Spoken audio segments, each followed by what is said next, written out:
many subjects I'd like to share with you this morning, but I have one good speaker, Reverend Thompson. She's gonna give us a Dharma talk this morning. So we'd like to listen to the teaching of Buddha by Buddha. Okay?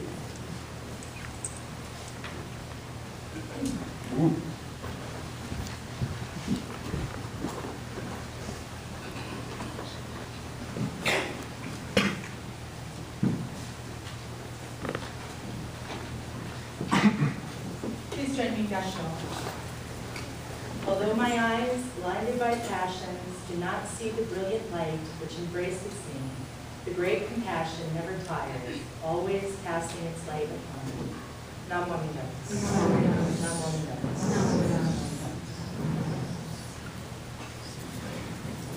Good morning, everyone. Good morning. That scared me. I thought it got mixed up, and I was doing the adult talk. I had written the children's talk.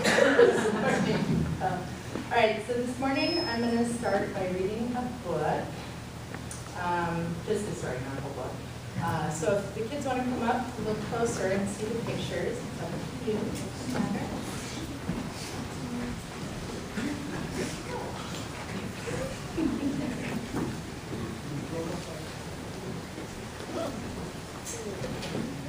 There's always a really good crowd when you do this.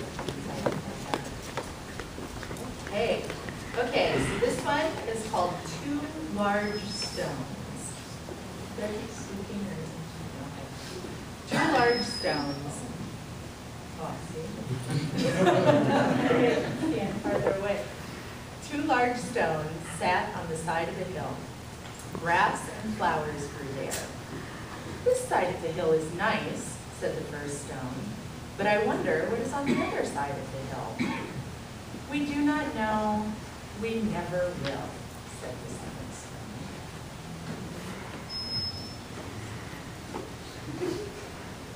One day, a bird flew down. Bird, can you tell us what is on the other side of the hill? Asked the stones. The bird flew up into the sky. He flew high over the hill. He came back and said, I can see towns and castles. I can see mountains and valleys. It is a wonderful sight. The first stone said, all of those things are on the other side of the hill. How sad, said the second stone. We cannot see them. We never will. The two stones sat on the side of the hill. They felt sad for 100 years. I know, it's a drag. One day, a mouse walked by. Mouse, can you tell us what is on the other side of the hill? Asked the stones. The mouse climbed up the hill. He put his nose over the top and looked down. He came back and said, I can see earth and soil. I can see grass and flowers. It is a wonderful sight. The first stone said, the bird told us a lie. That side of the hill looks just the same as this side of the hill. Oh, good, said the second stone. We feel happy now. We always will. Okay, so this story, I always feel, is about perception, or the way that we see things. Now, the stones in the story, at first they were fine with their side of the hill, but when the bird came back and reported to them what the bird saw, they were very, very sad. And what they didn't realize, of course, is that as stones, we would never, ever see what the bird had seen. And they couldn't see it from the bird's view. The mouse, on the other hand, saw things. He was low down, like the stones were. So, of course, he would see the exact same things that the stones saw. And when they heard the mouse's report, they were reassured that they weren't really missing anything on that side of the hill. So I think that we can all be like that too, a little bit. Of course, the old saying, the grass is always greener on the other side, kind of applies to us pretty much constantly. We can look at our friends sometimes, or people we go to school with, and think that they maybe have a better gaming system, or their clothes are a little cooler, and things like that. And we really, really want that.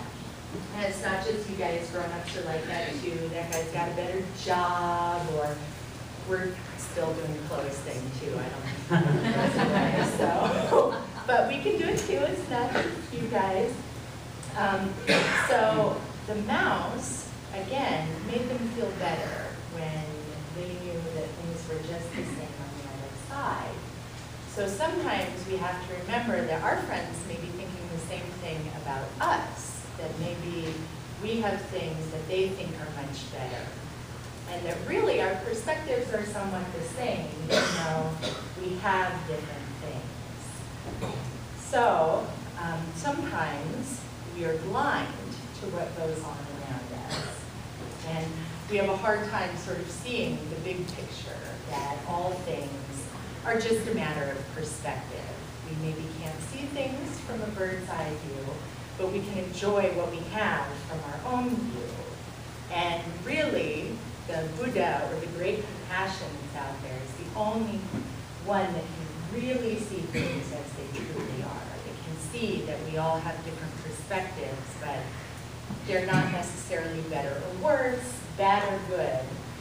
But ultimately, the Buddha has infinite compassion and wisdom, and always has compassion for us as small little beings who can't always see things as they truly are. So the best that we can do is to be satisfied with our side of the hill and know that there are others who enjoy it the same way that we do. And also to know that there is a great wisdom, compassion out there. And sometimes, once in a while, we can see that too. Please join me in Gasho. Although my eyes, blinded by passions, do not see the brilliant light which embraces me, the great compassion never tires, always casting its light upon me. Namo Amida.